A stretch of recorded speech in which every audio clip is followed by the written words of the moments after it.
Hello दोस्तों, स्वागत है आप सबका एक बार फिर से मेरे यूट्यूब चैनल अकाउंटिंग स्टैंडर्ड्स पे।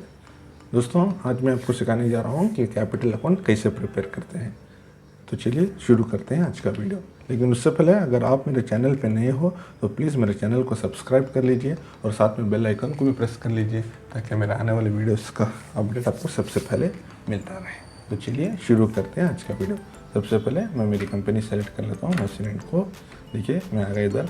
ऑलरेडी एज यूजुअली मैं आपके लिए लिस्ट ऑफ अकाउंट क्रिएट करके रखा हुआ है ऑलरेडी। तो इसमें सबसे पहले क्या है, ओपनिंग बैलेंस और कैपिटल इन्वेस्टमेंट। देखिए जो भी आपके लास्ट ईयर के बैलेंस शीट में क्लोजिंग बैलेंस है कैपिटल का, वो इस साल के लिए आपका ओपनिंग बैलेंस हो जाएगा। अगर आपकी नई कंपनी है तो इनिशियल कैपिटल इन्वेस्टमेंट हो जाएगा। तो हमने ऑलरेडी इसके ऊपर एक वीडियो बना रखी है, मैंने डिस्क्रिप्शन बॉक्स में लिंक दे दिया है, आप जाकर वहाँ पे चेक कर सकते हैं कि कैपिटल इन्वेस्टमेंट कैसे डालते हैं। तो देखिए ऑलरेडी हमने 10 लाख रुपीज़ का कैपिटल इन्वेस्टमेंट डाल रखा हुआ है। ये हो गया पहला कैपिटल इन्वेस्टमेंट। तो दूसरा क्या है दोस्तों, ड्राइंग्स। मान लीजिए ये जो प्रोप्राइटर है हर महीना 15,000 अपने कैपिटल अकाउंट से विड्रॉ करता है। तो आपको क्या करना है, अकाउंटिंग वॉचेस पे जाइए, F2 में एक एंट्री डाल के दिखा देता हूँ 31/3 की। तो इसमें पेमेंट एंट्री जाइए, इधर कैश में विड्रॉ कर रहा है, इधर Alt+C ड्राइंग्स। देखिए ड्राइंग्स तो आएगा कैपिटल अकाउंट में, एंटर कर दीजिए, हो गया।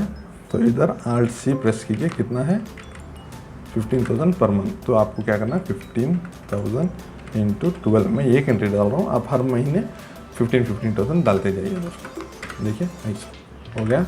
तो दूसरा क्या है, SB इंटरेस्ट जो है 3,000 पर एनम, मतलब साल में पूरा 3,000 रुपये SB इंटरेस्ट आके।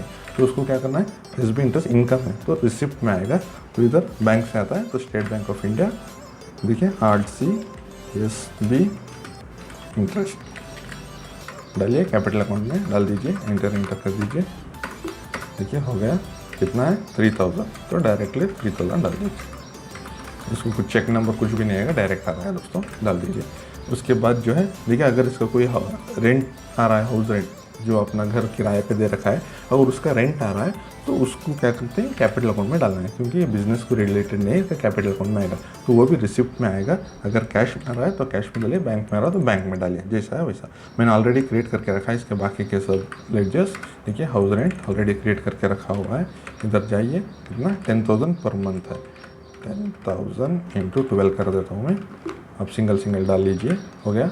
तो अगर इसकी कोई पर्सनल व्हीकल है, अगर उसका इंश्योरेंस इसने पे किया है तो वो भी कैपिटल अकाउंट में आएगा। पेमेंट क्या है, तो पेमेंट में जाइए, देखिए कैश और चेक जो भी है डाल लीजिए। व्हीकल इंश्योरेंस 2,500 हो गया। अभी नेक्स्ट क्या है, गैस सब्सिडी। अगर इसका घर का गैस सिलेंडर जो है उसकी अगर सब्सिडी आ रही है तो वो भी जो है आपको कैपिटल अकाउंट में डालना पड़ेगा। वो बैंक से आता है, इधर डालिए state Bank of India, SB interest कितना है 250 रुपीज़। ठीक है, हो गया। उसके बाद अगर इसने एडवांस टैक्स पे किया है तो वो भी कैपिटल अकाउंट में आएगा। ठीक है, स्टेट बैंक ऑफ इंडिया से बैंक से पे करता है तो एडवांस टैक्स पेड 50,000। ठीक है, चेक नंबर है तो डाल दीजिए, कुछ भी जो है डाल दीजिए। अगर इसने LIC पे किया है तो वो भी कैपिटल अकाउंट में आएगा। देखिए LIC अगर कैश नंबर है तो कैश में, बैंक से हो तो बैंक में। ठीक है, LIC 25,000 हो गया। उसके बाद वैसे हेल्थ इंश्योरेंस अगर इसने पे किया है तो वो भी आएगा कैपिटल अकाउंट में। देखिए हेल्थ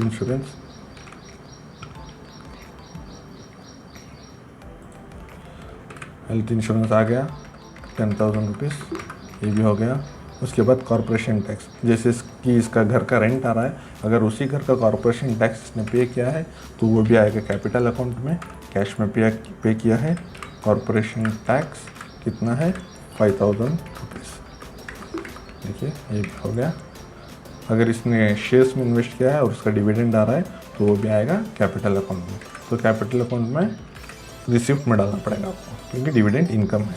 तो state Bank of India dividend from shares कितना है 1,500 डाल दीजिए। इसकी भी चेक नंबर नहीं आएगा, डायरेक्ट ट्रांसफ़र होता है।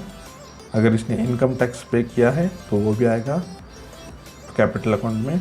देखिए पेमेंट में जाइए, स्टेट बैंक ऑफ इंडिया से पे कर दीजिए, इनकम टैक्स पेड। देखिए 30,000 रुपीज़ हो गया। ऑनलाइन पेमेंट है, चेक नंबर नहीं आएगा। अगर देखिए, अगर मान लीजिए इसका 29,500 इनकम टैक्स है और इसने राउंड फिगर 30 पे कर दिया, तो 500 रुपीज़ जो बैलेंस है उसके अकाउंट में रिफंड आ जाएगा दोस्तों। तो अगर वो रिफंड आया तो उसको भी हम कैपिटल अकाउंट में F6 में देकर रिसिप्ट में एंट्री करते हैं। State Bank of India bank में आता है, इधर डालिए state Bank of India income tax refund 500 rupees हो गया। उसके बाद इंटरेस्ट ऑन हाउसिंग लोन, अगर इसका कोई हाउसिंग लोन है उसका इंटरेस्ट आ रहा है तो वो भी कैपिटल अकाउंट में आएगा। अब फिलहाल मैं आपको ये एंट्री नहीं दिखाऊंगा, जब मैं आपको हाउसिंग लोन की एंट्री पास करने का दिखाता हूँ ना अगले वीडियोस में, तब मैं आपको इंटरेस्ट ऑन हाउसिंग लोन के बारे में डिटेली दिखा दूंगा कैसे एंट्री पास कर रहे हैं। वैसे ही इंटरेस्ट ऑन पीपीएफ है दोस्तों, अगर इसने पीपीएफ में इन्वेस्ट किया है तो साल में एक बार इसको इंटरेस्ट आएगा, वो इंटरेस्ट भी जो है आपको कैपिटल अकाउंट में ही अकाउंट करना है। ये एंट्री भी मैं आपको जब मैं पीपीएफ अकाउंट ओपन करूँगा ना तब मैं आपको दिखा दूँगा कैसे इंटरेस्ट डालते हैं।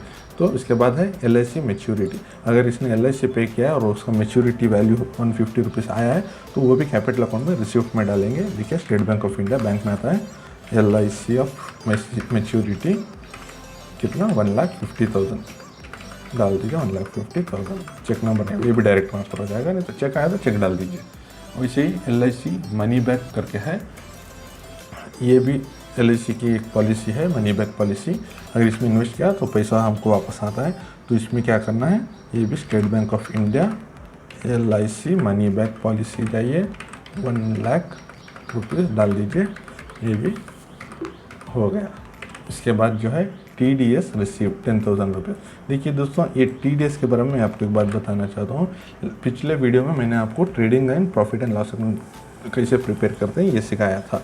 अगर आपने अभी तक वो वीडियो नहीं देखा है तो डिस्क्रिप्शन बॉक्स में मैंने लिंक दे दिया है, आप जाके वहाँ पर देख सकते हैं। उसमें हमने एंट्री पास की थी। अब चलिए अब देखते हैं वो एंट्री क्या है। देखिए प्रॉफिट एंड लॉस अकाउंट पर जाइए, इनडायरेक्ट इनकम रेंट रिसीव्ड 90,000, देखिए 90,000 हमने रेंट रिसीव करके डाला हुआ है। अब इसमें क्या है दोस्तों, इसका टोटल रेंट रिसीव जो है 1,00,000 रुपीज़ है। ओके, 1,00,000 रुपीज़ में इसने 10% TDS डिडक्ट करके 90,000 पेमेंट हमको दिया है दोस्तों। तो वो 90,000 हमने इधर लिया है। अब इसको क्या करना है, अभी TDS भी ऐड करना है। तो कैसे करना है हमको, वापस इसी एंट्री में जाइए, इसको अल्टर कीजिए, 90,000 की जगह आप एक्चुअल रेंट 1,00,000 रुपीज़ कर दीजिए इसको। ओके, नीचे आने के बाद इधर TDS रिसीव करके डाल के -10,000 कर दीजिए इसको। ठीक है, -10,000 करते क्या हो जाएगा, 1,00,000 रेंट में दिखा देगा और 90,000 रुपये जो एक्चुअल हमारा रेंट रिसीव हुआ है कैश में वो दिखा देगा। डालने के बाद एंटर कर दीजिए।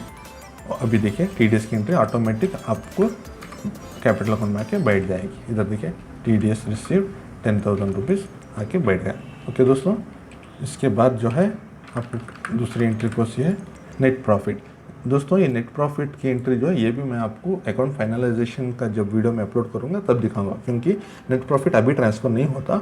जब अकाउंट पूरा फाइनल हो जाता है और जो भी नेट प्रॉफिट आपके पास आती है ना, वो डायरेक्टली हम कैपिटल अकाउंट को ट्रांसफ़र कर देते हैं। वो हम सबसे लास्ट स्टेप है वो तब करके दिखाऊँगा, कब कैसे करना है वो मैं बाद में दिखा दूँगा। वैसे ही इधर देखिए PM लाइफ इंश्योरेंस 12 रुपीज़, जैसे हम बैंक अकाउंट ओपन करते हैं तो अभी आपको मैंडेटरी है 12 रुपीज़ लाइफ इंश्योरेंस और 12 रुपीज़ और 330 रुपीज़ का एक्सीडेंट इंश्योरेंस लेना ही है। तो उसको कैसे डालना है, वो भी पेमेंट में जाइए, कैपिटल अकाउंट में ही आएगा। देखिए State Bank of India PM life insurance 12 rupees. Okay, cheque number कुछ भी नहीं आएगा।